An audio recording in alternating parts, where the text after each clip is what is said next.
Olá pessoal, tudo bem com vocês? Vamos então dando continuidade à nossa disciplina de Química Orgânica e hoje a gente vai falar um pouquinho sobre a reatividade do benzeno. Tá? Na aula passada a gente abordou um pouco sobre questões de aromaticidade, critérios de aromaticidade, que tem que ter planaridade, tem que ser cíclico, né? Tem que ter uma disposição de orbitais P conjugados, de modo que os elétrons possam ser deslocalizados e estudamos ali que isso diminui a energia do sistema. Né? É por isso que o benzeno aí vai ser, o anel aromático, né, vai ser um sistema altamente estável, né, muito estável e muito encontrado na natureza. Hoje a gente vai falar um pouquinho como que eles reagem, tá? A principal característica reativa do benzeno, né? E nas próximas aulas aí a gente vai vendo algumas variações dessa reatividade com diferentes substratos. A leitura complementar para a nossa aula, capítulo 15 do Paula Cruz, também volume 2, e capítulo 15 do Peter Volhard.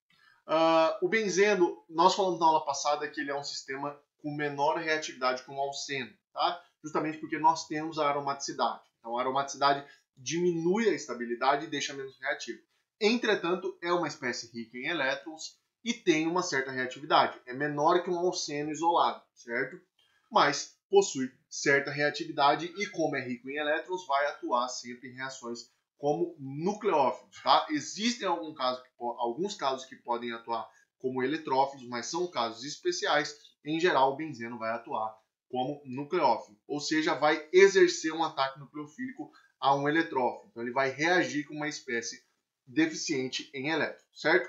O mecanismo das reações que envolvem o benzeno e um eletrófilo, em linhas gerais, vão sempre envolver duas etapas de reação. A primeira delas é o ataque nucleofílico, tá? Então, uma ligação π do sistema vai atacar um eletrófilo, tá? Uma espécie deficiente em elétrons. Quando ataca, vai doar os dois elétrons da ligação π, tá? Para o eletrófilo. Então, esses dois elétrons são doados e uma nova ligação sigma é formada, tá? Como uma nova ligação sigma é formada e os dois elétrons foram utilizados para formar essa nova ligação sigma, percebam que a gente vai gerar um cátion. Tá? Vai gerar uma espécie positiva, uma espécie de carbono positiva dentro do sistema. Essa espécie de carbono positivo, derivado de um carbocátion, nós geralmente chamamos de complexo sigma. Por que sigma? Porque o sistema π foi quebrado momentaneamente, certo? E nós geramos o carbono sp3, ó, que deixou o sistema fez com que o sistema não seja mais aromático momentaneamente e passa a ter aqui mais uma ligação sigma extra, tá? Formado entre um dos carbonos pertencente à ligação π que atacou o eletrófilo e o próprio eletrófilo. Tá? Então a gente comumente chama de complexo sigma. Essa carga positiva que é gerada, ela é estabilizada por ressonância, tá? Por deslocalização.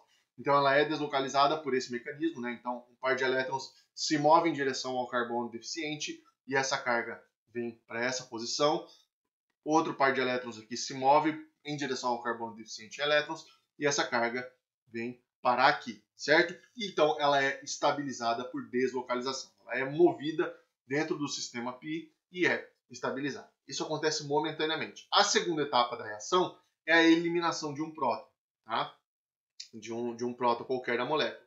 Então uma base, vamos pensar qualquer base do meio. Lembra lá das reações de E1, lembram? Quando a gente forma um carbocátion, por um processo de quebra heterolítica, forma um carbocátion e isso aumenta a acidez de um hidrogênio que está ligado a um carbono vizinho, né? Em posição alfa. Aumentando a acidez, uma base vai ali, desprotona, tira o hidrogênio e leva esse hidrogênio sem os elétrons, e os elétrons vêm e estabilizam, né?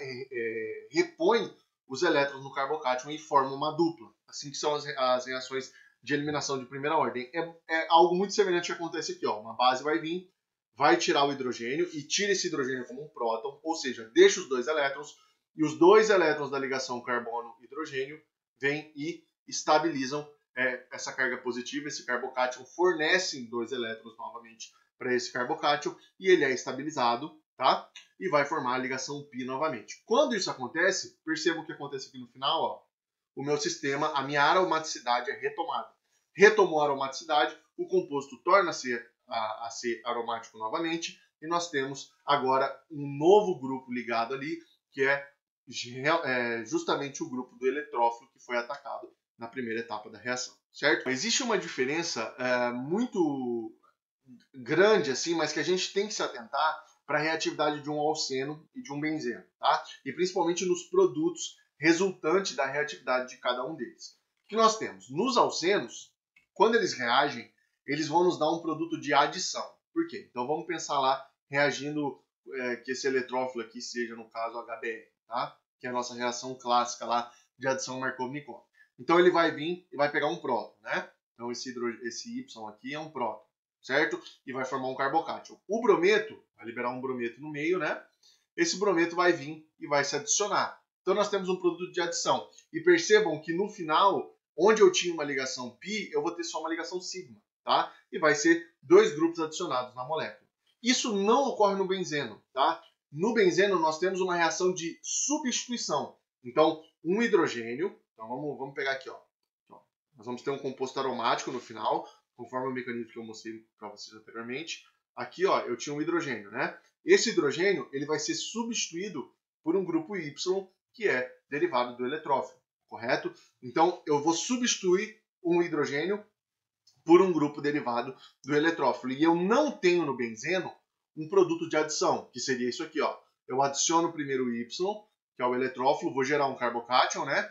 E aí uma espécie nucleofílica do meio vem e se adiciona esse carbocátion para formar um produto de adição. Isso não acontece, gente. O que vai acontecer? Uma espécie rica em elétrons no meio vai exercer aqui uma reação de eliminação. Por quê? Para que eu forme o composto aromático. Lembra que no final da última aula eu falei para vocês que sempre que a gente tiver uma situação onde um composto aromático vai ser formado, essa situação é favorecida, tá? Então, se existe a possibilidade de formar um composto aromático, seja ele qual for, desde que ele contemple as regras de Huckel, esse caminho de reação vai ser favorecido. E é exatamente o que nós temos aqui.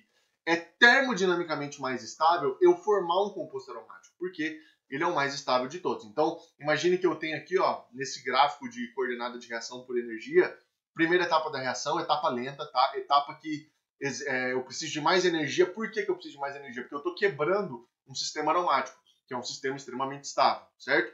E vou chegar ali no meu complexo sigma, tá? Que é esse aqui.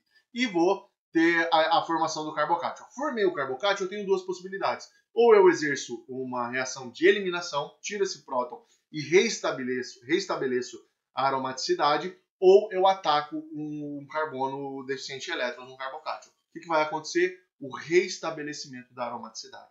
Gente, vocês vão ver muito isso na vida profissional de vocês, tá? Sempre que a gente tiver uma reação, geralmente envolvendo esses ciclos, e existe a possibilidade de formar um composto aromático, e existe uma segunda possibilidade de uma reação de adição, vai formar o composto aromático, tá? Porque é muito mais estável, a gente tem um ganho de energia muito alto. E é por essa razão que no benzeno nós não temos uma reação de adição como nós temos nos alcenos, certo? Mas aqui no benzeno nós temos uma reação de substituição eletrofílica. Eu estou substituindo alguém por um eletrófilo. Então é uma substituição eletrofílica, correto?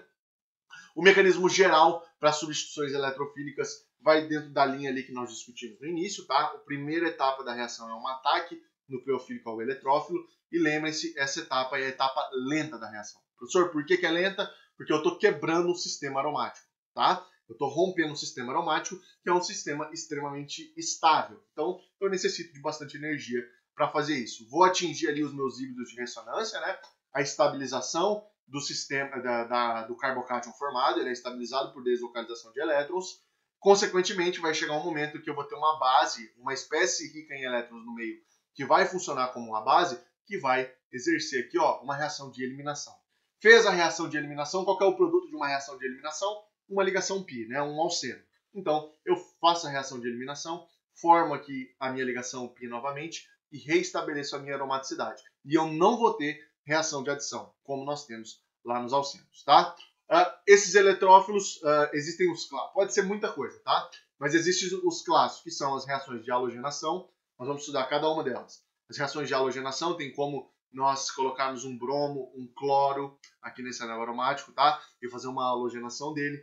Existem as reações de nitração, onde nós colocamos um grupo nitro. As reações de sulfonação, onde um grupo sulfonado ali é colocado. E também as reações de Friedel-Crafts, que se dividem basicamente em duas. As alquilações, tá? Onde nós colocamos um grupo R saturado. E as acilações, tá?